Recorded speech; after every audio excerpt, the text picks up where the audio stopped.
विद्यार्थिनीचा विनयभंग, मुख्यमंत्री फडणवीस यांची SITची घोषणा, राजकीय प्रत्यारोपाने वातावरण तापलं. बीडच्या नामांकित उमाकिरण शैक्षणिक संकुलातील एका खाजगी संकुलात विद्यार्थिनीचा विनयभंग केल्याचा प्रकार उघडकीस आल्यानंतर त्याचे पडसाद विधिमंडळात उमटले आहेत.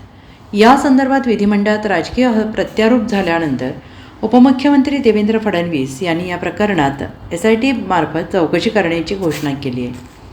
या संदर्भात आमदार धनंजय मुंडे यांनी स्थानिक आमदार संदीप क्षीरसागर आणि आरोपी त्या दिवशी रात्री 11 वाजेपर्यंत सोबत होते असा आरोप केले.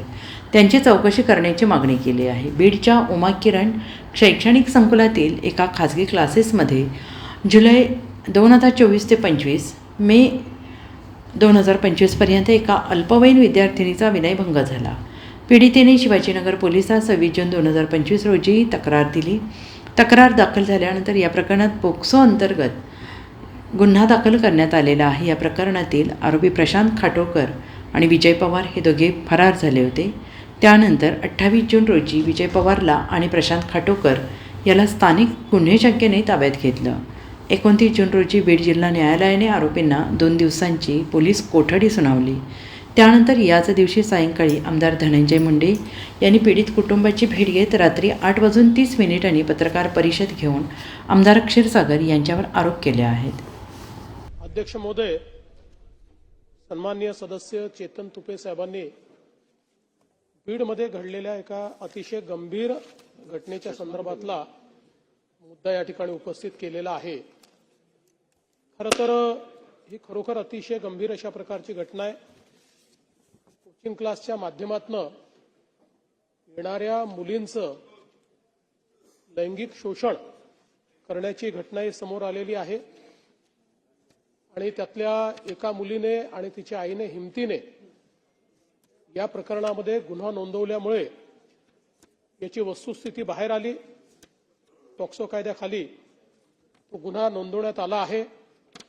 सन्माननीय सदस्यांनी काही मुद्दे उपस्थित केले आहेत की 2च दिवसाची कोठडी का मागण्यात आली, तर जरूर त्याही संदर्भातली चौकशी केली जाईल. मोठ्या प्रमाणात बीडमध्ये या संदर्भातला रोष आहे, राज्यातही रोष आहे. कारण या प्रकरणाची व्यक्ती अधिकची असू शकते अशा प्रकारची शंका बोलली जाते.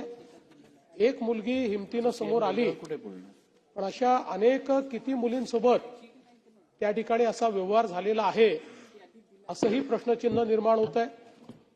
आणि म्हणूनच या संपूर्ण प्रकरणाची व्यक्ती बघत असताना आणि याच्यामधली संवेदनशीलता ही लक्षात घेऊन आपण असा निर्णय केलेला आहे की वरिष्ठ दर्जाच्या IPS महिला अधिकारी यांच्या अध्यक्षतेखाली एक SIT आम्ही तयार करू आणि या SITच्या माध्यमातून या संपूर्ण जी काही गुन्हा आहे त्या गुन्ह्याची चौकशी करू.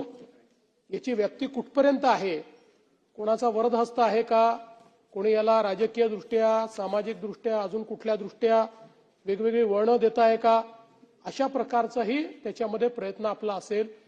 आणि त्या माध्यमातून ज्या काही आमच्या मुली आहेत त्या मुलींना योग्य न्याय मिळावा या दृष्टीने आपण प्रयत्न करू. त्यामुळे मी सभागृहाला आणि माननीय सदस्यांना आश्वस्त करतो की टाइम बाउंड पद्धतीनं SIT या ठिकाणी चौकशी करेल आणि पूर्ण या प्रकरणाचा छडा लावून सर्व मुलींना न्याय मिळेल आणि अशा प्रकारचे जे नराधम आहेत त्यांना कठोर शिक्षा मिळेल आणि त्यांना कोणी वाचवायचा प्रयत्न करेल तर त्यांनाही शिक्षा मिळेल अशा प्रकारची व्यवस्था केली. Bureau report SBN Marathi Beed.